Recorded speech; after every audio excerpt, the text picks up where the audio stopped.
नमस्कार। रात के 8 बज चुके हैं और वक्त हो गया है हमारे खास बुलेटिन बांसवाड़ा पत्रिका का। आप देख रहे हैं बीबीसी राजस्थान और मैं हूं आपके साथ ईशा से। शुरुआत करते हैं आज की सबसे बड़ी खबरों से। डालते एक नजर आज की सुर्खियों पर। जिला कलेक्टर ने किया शहरी सेवा शिविर का निरीक्षण। प्रतापगढ़ के धरियावाद में डॉक्टर अंजलि राजौरिया ने दिए निर्देश। घाटोल में सरपंच संघ का धरना प्रदर्शन जारी। खमेरा थानाधिकारी को हटाने की मांग। सुबह 4 बजे तक चला अखिल भारतीय कवि सम्मेलन। कॉलेज मैदान में दशहरे मेले के तहत हुआ आयोजन। बांसवाड़ा पुलिस ने किए 55 लाख के 166 गुमशुदा मोबाइल बरामद। आमजन को लौटाए उनके चोरी हुए मोबाइल। बीकानेर में कांग्रेस नेता डूडी की अंतिम यात्रा में हुए शामिल। पूर्व सीएम अशोक गहलोत, नागरिक आपूर्ति मंत्री गोदारा भी पहुंचे। दिन दहाड़े सुने मकान का ताला तोड़कर चोरी। छोटी सादरी में सीसीटीवी डिवाइस भी उड़ाई। कुशलगढ़ के टिमेड़ा बड़ा में भजन मंडली का आयोजन। सनातन धर्म के प्रति जागरूकता का संदेश। आंबापुरा थाना क्षेत्र में पति पर पत्नी की हत्या का आरोप। मारपीट की घटना के बाद महिला की मौत। पुलिस पहुंची। कुशलगढ़ में इंटर कॉलेज फुटबॉल स्पर्धा का आयोजन। पुरुष और महिला वर्ग में खिलाड़ियों ने दिखाया दम। सड़क पर मृत मिले 2 अज्ञात युवकों की हुई पहचान। पुलिस ने पोस्टमार्टम के बाद शव परिजनों को सौंपा। तो ये थी आज की खास सुर्खियां। अब खबरों को देखते हैं विस्तार से एक छोटे से ब्रेक के बाद। बने रहिए हमारे साथ। लियो इंटरनेशनल स्कूल बांसवाड़ा में 2025 के लिए एडमिशन्स ओपन हैं। यहाँ मिलती है एक्सपीरियंस टीचिंग फैकल्टी हर सब्जेक्ट में, जो बनाए पढ़ाई को इंटरेस्टिंग और इजी। यहाँ पर हैं शानदार स्पोर्ट्स फैसिलिटीज जैसे क्रिकेट, फुटबॉल, बास्केटबॉल, एथलेटिक्स और कई इंडोर आउटडोर गेम्स। बॉयज और गर्ल्स के लिए अलग अलग हॉस्टल की सुविधा, सेफ और कंफर्टेबल स्टे। हर एरिया के लिए ट्रांसपोर्ट फैसिलिटी भी अवेलेबल है। स्कूल में है modern science labs, computer lab और फुली अपडेटेड लाइब्रेरी। ये सिर्फ एक स्कूल नहीं, एक सपनों की शुरुआत है। तो देर किस बात की, आज ही एडमिशन के लिए कांटेक्ट करें लियो इंटरनेशनल स्कूल बांसवाड़ा। प्रतापगढ़ जिले की कलेक्टर डॉक्टर अंजलि राजौरिया ने धरियावाद में आयोजित शहरी सेवा शिविर का निरीक्षण किया। इस दौरान उन्होंने क्रमिकों को राज्य सरकार की मंशा के अनुरूप सेवा की भावना से कार्य करने और आम जन को त्वरित राहत पहुंचाने के निर्देश दिए। डॉक्टर राजौरिया ने कहा कि विभागीय अधिकारी और कर्मचारी आम जन को सभी योजनाओं से पात्रता अनुसार लाभान्वित करें। शिविरों में आने वाले प्रत्येक व्यक्ति की समस्या को गंभीरता से लेकर उसका प्राथमिकता से निस्तारण करें। उन्होंने प्री कैंप में चिन्हित की गई रोशनी, सफाई सहित मूलभूत आवश्यकताओं को शिविरों के माध्यम से निस्तारित करने और अधिकाधिक प्रचार प्रसार करने के निर्देश दिए। डॉक्टर राजौरिया ने आम जन से जागरूक होकर शिविर में पहुंचकर अपनी समस्याओं का समाधान करवाने और जन कल्याणकारी योजनाओं से लाभान्वित होने की अपील की। इस दौरान डॉक्टर राजौरिया ने विभागीय स्टॉल का निरीक्षण कर दी जा रही सुविधाओं के बारे में जानकारी ली और लाभार्थियों से संवाद भी किया। उन्होंने विभागीय अधिकारियों को निर्देश दिए कि वे आम जन को बेहतर सेवाएं प्रदान करने के लिए निरंतर प्रयासरत रहे। बांसवाड़ा के घाटोल विधानसभा क्षेत्र में खमेरा थानाधिकारी को हटाने की मांग को लेकर सरपंच संघ का आंदोलन दूसरे दिन भी जारी रहा। शुक्रवार से थाने के बाहर चल रहा धरना शनिवार को भी पूरे दिन जारी रहा। सरपंच संघ अपनी मांग पर अड़िग है और थानाधिकारी को तत्काल हटाने की जिद पर कायम है। धरना स्थल पर घाटोल विधायक नानालाल नीनामा, बागीदोरा विधायक जय कृष्ण पटेल और 84 विधायक अनिल कटारा ने भी पहुंचकर सरपंचों का समर्थन किया। शनिवार को भी विभिन्न ग्राम पंचायतों से सरपंचों का जुटान लगातार बढ़ता गया। सरपंच संघ अब धरने को धीरे धीरे बड़ा रूप देने की तैयारी में है। संघ के पदाधिकारियों का कहना है कि जब तक मांग नहीं मानी जाती तब तक धरना जारी रहेगा और आने वाले दिनों में पूरे क्षेत्र से और अधिक सरपंचों को आंदोलन में जोड़ा जाएगा। शुक्रवार को घाटोल पुलिस उपाधीक्षक महेंद्र कुमार से कई दौर की वार्ता के बावजूद कोई समाधान नहीं निकल सका। सरपंच संघ का कहना है कि प्रशासन केवल आश्वासन दे रहा है, लेकिन ठोस कार्रवाई नहीं हो रही है। धरना स्थल पर सरपंच संघ द्वारा लगाए गए टेंट में शनिवार को भी सत्संग, चर्चा और नारेबाजी का दौर चलता रहा। सरपंचों ने कहा कि यह आंदोलन जन सम्मान और जन प्रतिनिधियों की गरिमा की रक्षा के लिए है। धरना स्थल पर घाटोल, भुंगड़ा, मोटागांव और लोहारिया थानों से तैनात पुलिस जाब्ता लगातार निगरानी में है। देर शाम तक धरना शांतिपूर्ण ढंग से चलता रहा। धरना स्थल पर माहौल लगातार गर्माता जा रहा है और सरपंच संघ ने चेतावनी दी है कि जल्द ही कार्रवाई नहीं हुई तो आंदोलन को जिले स्तर तक विस्तार दिया जाएगा। अब तक की परिस्थितियों में कोई तालमेल जमता हुआ नहीं लग रहा है। अब आगे इसको लेकर आपकी क्या कार्रवाई रहेगी? सबसे पहले तो आपको चैनल को खूब खूब धन्यवाद जोहार कि आप हमारे तक पहुँचे। खमेरा थाना क्षेत्र के अंदर एक यहाँ पर जो सीआई साहब लगे हुए थाना अधिकारी हैं रमेश जी सेन, उनके लिए यहाँ पर सरपंच संघ ने धरना लगाया। मैं मेरे काम से यहाँ जा रहा था, सभी सरपंच साथियों को देखकर यहाँ पर रुका तो उन्होंने मुझे आप बीती बताई कि ये यहाँ पर जो जनप्रतिनिधि सरपंच है उन दो सरपंचों को गलत तरीके से उन्होंने यहाँ पर थाने के अंदर बिठा के रखा और अमानवीय व्यवहार किया। और यहाँ तक बता रहे हैं कि उन सरपंचों में से एक सरपंच के तो कपड़े निकाल के और भी यहाँ पर उनको बिठाया गया।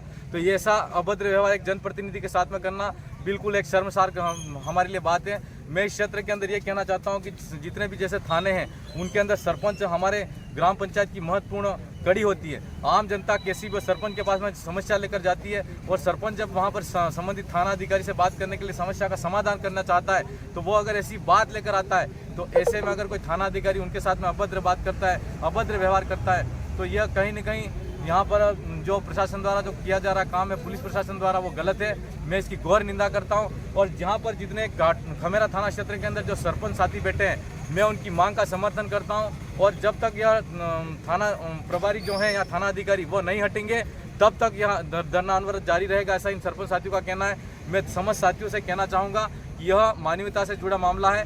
कहीं न कहीं दोहड़ा थाना क्षेत्र के अंदर कुछ दिन पहले बात सुनी थी, कहीं ऐसी दुर्घटना यहाँ पर फिर ऐसी नहीं हो कि यहाँ पर किसी आमजन को नुकसान हो। इसलिए जब तक प्रशासन हमारी बात को, सरपंच संघ के साथियों की जो बात है यहाँ थाने से हटाने की, वो पूरी नहीं होती तब तक यह धरना जारी रहेगा। बांसवाड़ा शहर के कॉलेज मैदान में नगर परिषद द्वारा आयोजित दशहरा महोत्सव के तहत अखिल भारतीय कवि सम्मेलन का आयोजन किया गया। इसमें देश भर से आए हुए जाने माने कवियों ने अपनी कविताओं से लोगों का भरपूर मनोरंजन किया। सर्वप्रथम दीप प्रज्वलन व कवियों के स्वागत सत्कार की रस्म के बाद बांसवाड़ा के नवागांव की कवियत्री रोहिणी पंड्या ने सरस्वती वंदना प्रस्तुत की। इसके बाद भिलवाड़ा के कवि दीपक पारिक ने काव्य पाठ करते हुए अपने चुटीले व्यंग से लोगों का मनोरंजन भरपूर किया। कवि सम्मेलन को सुनने के लिए बांसवाड़ा जिले सहित आस पड़ोस के जिले से भी हजारों की संख्या में लोग कॉलेज मैदान पहुंचे। बांसवाड़ा के राष्ट्रीय मंच संचालक ब्रिज मोहन तूफान के संचालन में मुंबई से आए सुनील व्यास, ऋषभ देव के बलवंत बल्लो, लखनऊ के कमल आग्नेय ने जहां अपने काव्य पाठ से लोगों का भरपूर मनोरंजन किया तो वहीं आयोजन में स्टार कवि जानी बैरागी, अनामिका जैन, अंबर व वीर रस के धारदार कवि भिलवाड़ा के योगेंद्र शर्मा ने अपनी कविताओं से समा बांध दिया। वहीं युवाओं में सबसे ज्यादा मशहूर कवि स्वयं श्रीवास्तव ने अपनी एक अलग छाप छोड़ी। शुरुआत में बांसवाड़ा के सतीश आचार्य ने संचालन किया। इस दौरान नगर परिषद के आयुक्त दुर्गेश कुमार व अन्य स्टाफ ने कवियों का स्वागत किया। कार्यक्रम में बड़ी संख्या में अतिथि व गणमान्य लोग भी मौजूद रहे। बांसवाड़ा पुलिस ने दीपावली त्योहार से पहले एक बड़ी सफलता हासिल की है। पुलिस ने देश भर के विभिन्न राज्यों से गुमशुदा हुए कुल 166 मोबाइल फोन बरामद किए हैं, जिनकी अनुमानित कीमत लगभग 50 से 55 लाख रुपए है। पुलिस मुख्यालय राजस्थान जयपुर के निर्देश पर गुमशुदा मोबाइलों को बरामद करने के लिए एक विशेष अभियान चलाया गया था। महानिरीक्षक पुलिस उदयपुर रेंज श्री गौरव श्रीवास्तव के निर्देशन और पुलिस अधीक्षक श्री सुधीर जोशी के निकट पर्यवेक्षण में यह कार्रवाई की गई। बरामद किए गए मोबाइलों को उनके मूल मालिकों को सौंप दिया गया है, जिन्होंने पुलिस टीम का हार्दिक आभार व्यक्त किया।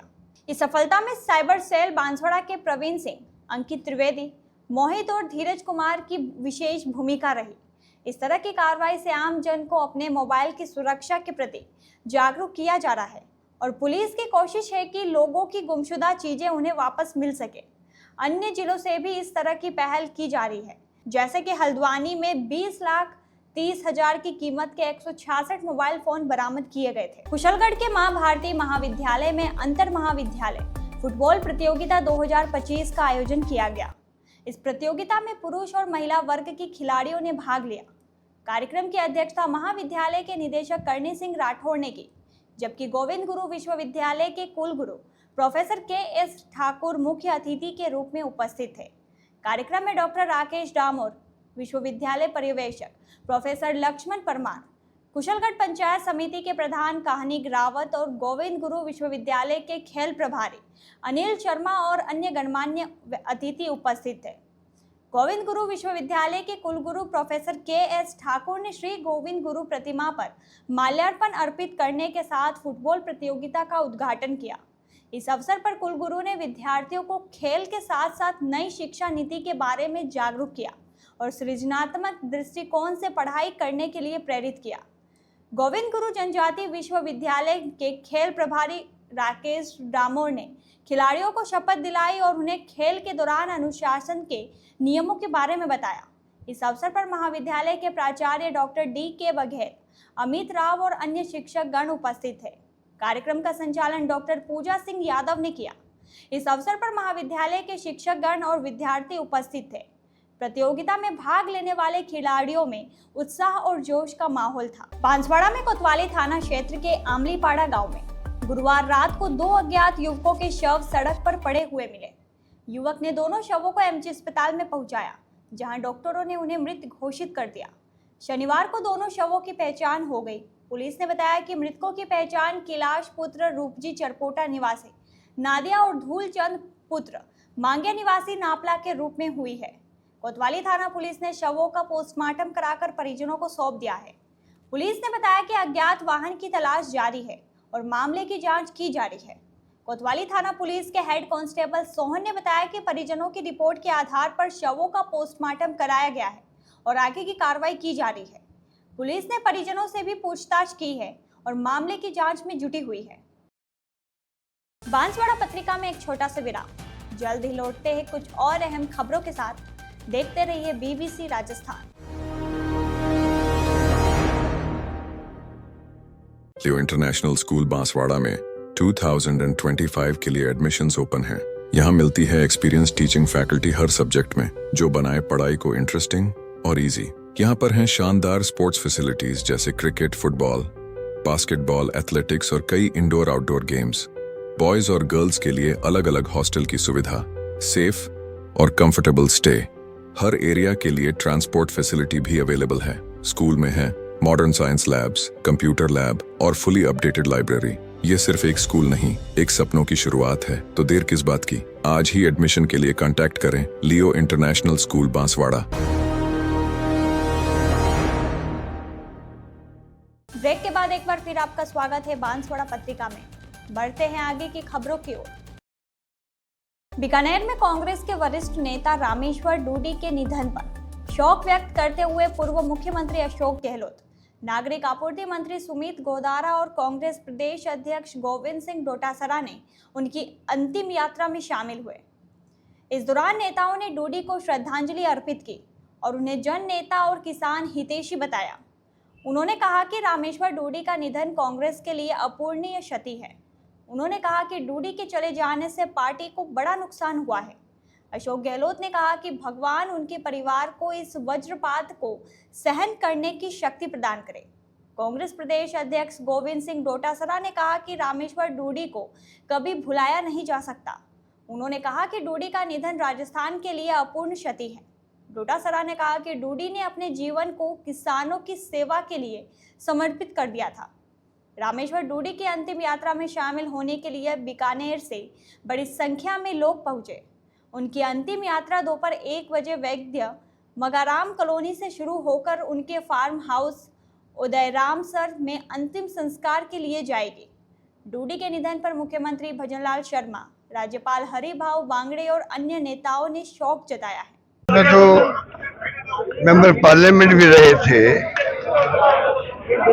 और अपने आवाज बुलंद की इलाके की, पार्लियामेंट के अंदर भी नेता प्रतिपक्ष भी रहे। 5 साल तक उन्होंने लगातार आवाज उठाई प्रदेश के समस्याओं के विकास के बारे में। अभी अमित शाह छोड़ी, अचानक ही जो कुछ हुआ है वो आपके सामने है।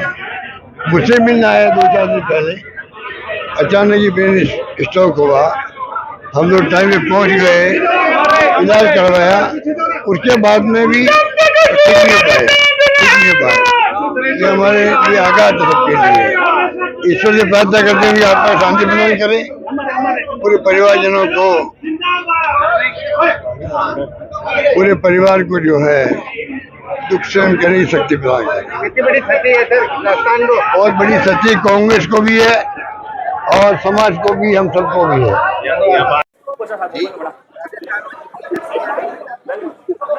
देखिए, रामेश्वर डूडी साहब एक ऐसे किसान नेता थे जो छत्तीस को साथ लेकर के चलते थे। पूरे जीवन पर्यंत उन्होंने किसान की, दलित की, पिछड़े की, महिला की, नौजवान की आवाज देश की संसद हो, चाहे राजस्थान की विधानसभा हो, उन्होंने हमेशा उठाने का काम किया। और वो लोगों की भलाई के लिए इतने जिद के पक्के थे कि जब वो CLP थे और मैं चीफ व्हिप था तो उन्होंने किसान के कर्जे माफ की मांग को लेकर के 3 दिन तक राजस्थान की विधानसभा में धरना दिया।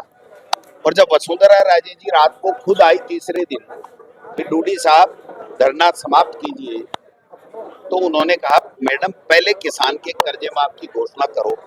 तो उन्होंने कहा अब इस पे सोचेंगे। तो डूडी साहब ने कहा नहीं, जब तक घोषणा नहीं होगी हम यहाँ से नहीं उठेंगे। उन्होंने कहा कब तक नहीं उठोगे? तो उन्होंने कहा जब तक राजस्थान की विधानसभा चलेगी, अगर किसान के कर्जे माफ की घोषणा नहीं होगी तो रामेश्वर डूडी और उनका दल यहाँ से नहीं उठेगा। वसुंधरा जी ने कहा कि चलिए मैं घोषणा करूंगी। वो हम लोग धरने से उठे और 50,000 रुपए के कर्ज माफ की घोषणा की। ये डूडी साहब ही थे जो किसान के लिए, गरीब के लिए, उनका हक दिलाने के लिए अंतिम सीमा तक उन्होंने लड़ाई लड़ी। और मैं समझता हूँ कि उम्र कम लेके आए, लेकिन ऐसे बेबाकी के साथ में, निष्कलंकता के साथ में और स्वाभिमान के साथ में अपनी बुलंद आवाज से जो मन में होता था वो बाहर बोलने की हिम्मत रखते थे। ऐसे किसान नेता को हम सत सत नमन करते हैं, ईश्वर से प्रार्थना करते हैं कि उनको अपने श्री चरणों में स्थान दे। और शोक संतप्त परिवार सुशीला रामेश्वर डूडी जी, उनके बेटे, उनके भाई, उनका पूरा कुनबा, उनको इस दुख की जो है सहन करने की ईश्वर क्षमता प्रदान करे। सर आपका जो साथ रहा है, कुछ ऐसी मैं समझता हूँ मेरे से 12 में नहीं बड़े थे, लेकिन बड़े भाई के रूप में उन्होंने मुझे राजस्थान की विधानसभा में कांग्रेस पार्टी की तरफ से बात रखने का बड़ा अवसर दिया। मैं समझता हूँ आज जो कुछ मैं हूँ उसमें एक बहुत बड़ा योगदान रामेश्वर डूडी जी ने मुझे चीफ व्हिप बना करके राजस्थान की विधानसभा में 5 साल अपने साथ काम करने का जो अवसर दिया, वो मैं भूल नहीं सकता हूँ, पूरे जीवन नहीं भूल सकता हूँ। उनके मन में जो होता था वही बाहर होता था। ये एक नेता में अक्सर होता नहीं है, कथनी और करने में फर्क आ जाता है, लेकिन रामेश्वर डूडी जी एक ऐसे नेता थे जो मन में होता था वही बाहर होता था और जो बाहर होता था वही मन में। राजनीति में साधारण किसान परिवार से नेता प्रतिपक्ष तक पहुंचना, ये उनकी दृढ़ इच्छा शक्ति और किसानों की कौम के लिए चाहे कोई भी बात रखना हो मजबूती से रखना, आम आदमी की बुलंद आवाज थी रामेश्वर जी डूडी साहब। भगवान उनकी आत्मा को शांति दे और वो हमारे लिए सबके लिए प्रेरणादायक के रूप में, मार्गदर्शक के रूप में रहेंगे। देखिए सबको, किसानों के, मैं कह रहा हूँ किसान, आम युवा, आप देख रहे हो किस तरह लोगों में दुख इस बात का है। और जिस तरह उन्होंने प्रधान से लेकर अपनी राजनीति शुरू करते हैं, प्रमुख से लेकर MLA से लेकर MP से लेकर नेता प्रतिपक्ष सभी पदों पर अपने संघर्ष के बलबूते पहुंचे, वो सबके लिए उदाहरण भी रहे। छोटी सादरी कस्बे के नीमच रोड स्थित वार्ड नंबर 23 में दिन दहाड़े चोरी की वारदात से इलाके में सनसनी फैल गई। अज्ञात चोरों ने दोपहर 12 से 3 बजे के बीच बंद मकान का चैनल गेट और मुख्य दरवाजे का ताला तोड़कर घर में घुस बैठ के घर का सारा सामान अस्त व्यस्त कर कीमती जेवरात और नकदी पर हाथ साफ कर दिया। पीड़ित शैलेंद्र धोबी ने पुलिस को दी रिपोर्ट में बताया कि रामनवमी के अवसर पर वह बाजार में खरीदारी करने गया था। उसकी पत्नी नौकरी पर गई थी और पिता पुराने घर पर थे। इसी दौरान चोरों ने मौका पाकर घर को निशाना बनाया। चोर न सिर्फ जेवर और नकदी ले गए बल्कि घर में लगे CCTV सिस्टम का डिवाइडर भी तोड़ ले गए ताकि कोई सुराग न मिल सके। शैलेंद्र ने बताया कि घर से सोने के कान के टॉप्स और चांदी की पायजेब सहित अन्य कीमती सामान चोरी हुआ है। चोरी गई वस्तु की विस्तृत सूची बाद में दी जाएगी। सूचना पर पुलिस ने मौके का निरीक्षण किया और मामले की जांच शुरू कर दी है। दिन दहाड़े हुई इस वारदात से क्षेत्र में लोगों में दहशत का माहौल है। स्थानीय नागरिकों ने पुलिस से गश्त बढ़ाने और शीघ्र कार्रवाई करने की मांग की है। बांसवाड़ा पत्रिका में एक छोटा सा विराम। जल्द ही लौटते हैं कुछ और अहम खबरों के साथ। देखते रहिए BBC राजस्थान। लियो इंटरनेशनल स्कूल बांसवाड़ा में 2025 के लिए एडमिशन्स ओपन हैं। यहाँ मिलती है एक्सपीरियंस टीचिंग फैकल्टी हर सब्जेक्ट में, जो बनाए पढ़ाई को इंटरेस्टिंग और इजी। यहाँ पर हैं शानदार स्पोर्ट्स फैसिलिटीज जैसे क्रिकेट, फुटबॉल, बास्केटबॉल, एथलेटिक्स और कई इंडोर आउटडोर गेम्स। बॉयज और गर्ल्स के लिए अलग अलग हॉस्टल की सुविधा, सेफ और कंफर्टेबल स्टे। हर एरिया के लिए ट्रांसपोर्ट फैसिलिटी भी अवेलेबल है। स्कूल में है modern science labs, computer lab और फुली अपडेटेड लाइब्रेरी। ये सिर्फ एक स्कूल नहीं, एक सपनों की शुरुआत है। तो देर किस बात की, आज ही एडमिशन के लिए कांटेक्ट करें लियो इंटरनेशनल स्कूल बांसवाड़ा। ब्रेक के बाद एक बार फिर आपका स्वागत है बांसवाड़ा पत्रिका में। बढ़ते हैं आगे की खबरों की ओर। कुशलगढ़ में राजस्थान वनवासी कल्याण परिषद द्वारा आयोजित भजन मंडली कार्यक्रम में बड़ी संख्या में साधु संत, मेट, भगत, कोतवाल माताएं और बहनें शामिल हुई। यह घटना घोटिया आंबा धाम के महंत रामगिरी महाराज के सानिध्य में हुआ। कार्यक्रम में कई संतों ने वर्तमान स्थिति से अवगत कराते हुए कहा कि इस क्षेत्र में हो रहे धर्मांतरण पर हमें चिंतित होना चाहिए। उन्होंने कहा कि हम सभी की जिम्मेदारी है कि जो लोग भ्रमित हो गए हैं उन्हें समझाकर वापस अपनी परंपरा से जोड़े। कार्यक्रम में संतों की उपस्थिति में भक्तों ने दीक्षा प्राप्त की और सनातन धर्म के लिए जीवन पर्यंत कार्य करने का संकल्प लिया। इस अवसर पर जिला श्रद्धा जागरण प्रमुख कृष्णागिरी महाराज, नरसिंहगिरी महाराज, विजय सिंह देवदा सहित कई गणमान्य उपस्थित रहे। भजन मंडली का आयोजन प्रतिवर्ष किया जाता है, जिसमें संगठन, समाज, धर्म और देश हित में चिंतन किया जाता है। इस वर्ष भी इसका उद्देश्य सनातन धर्म की रक्षा और समाज में जागरूकता फैलाना था। बांसवाड़ा जिले के अंबापुरा थाना क्षेत्र के खोड़ी पिपली गांव में एक दुखद घटना सामने आई है, जहां पति पर पत्नी की हत्या का आरोप लगाया गया है। पुलिस ने शव को कब्जे में लेकर पोस्टमार्टम के बाद परिजनों को सौंप दिया है। आरोप है कि पति ने पत्नी उषा के साथ मारपीट की, जिससे उसकी मौत हो गई। उषा के पीहर पक्ष के लोगों ने पुलिस में रिपोर्ट दर्ज कराई है, जिसमें उन्होंने पति पर हत्या का आरोप लगाया है। पुलिस ने मामला दर्ज कर जांच शुरू कर दी है। आंबापुरा थाना अधिकारी जीवंत राम ने बताया कि शव का पोस्टमार्टम कराकर परिजनों को सौंप दिया गया है। पुलिस मामले की जांच में जुटी हुई है और आरोपियों के खिलाफ कार्रवाई की जाएगी। परिजनों का आरोप है कि पति ने उषा के साथ मारपीट की, जिससे उसकी मौत हो गई। पुलिस ने अभी तक इस मामले में किसी की गिरफ्तारी की पुष्टि नहीं की है, लेकिन जांच जारी है। ऐसी घटनाएं समाज में महिलाओं के खिलाफ हिंसा की समस्या को उजागर करती है। तो ये थी आज की बड़ी खबरें। ऐसे ही सटीक और तेज खबरों के लिए देखते रहिए रोजाना रात 8 बजे बांसवाड़ा पत्रिका। अगर आप भी अपने क्षेत्र, संस्था, समाज या संगठन की खबरें हमारे साथ साझा करना चाहते हैं तो हमें संपर्क करें 9414102499 पर। और प्रदेश की हर ताजा जानकारी के लिए सब्सक्राइब करें हमारे इंस्टाग्राम और यूट्यूब चैनल BBC राजस्थान।